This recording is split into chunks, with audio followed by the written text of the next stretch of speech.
Here's how I got into Parsons fashion design with a merit scholarship, even though my portfolio wasn't fashion centered.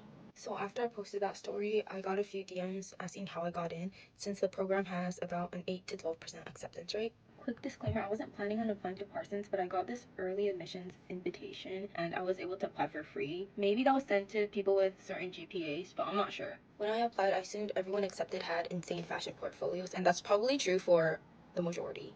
But my portfolio wasn't very fashion centered. I only had 2 fashion design pieces and 1 dress that I had made. So technically 3 out of 12 images in the portfolio, and the majority of my portfolio was pen, graphite, charcoal, and digital art. At first I thought that might hurt my application, but now that I think about it, submitting a lot of mediums might have actually helped because it showed my creativity and skills as an artist overall. This is funny, but my essays probably fit the strategic design and management major, which is my second choice, more than the fashion design major. So I basically kind of applied to the fashion design major as well, you never know what's gonna happen.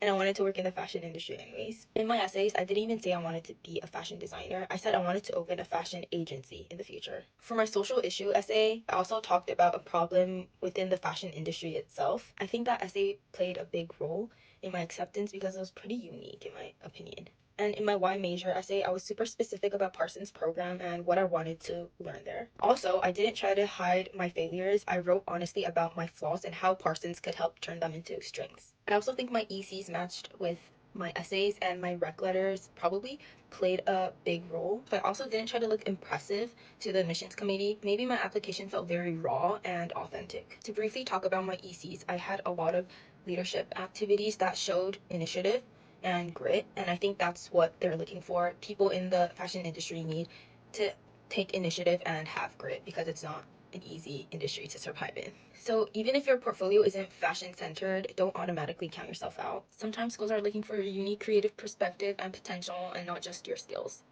So whoever's watching this, don't lose hope, especially the juniors, upcoming seniors. Don't give up, and I wish you guys the best of luck.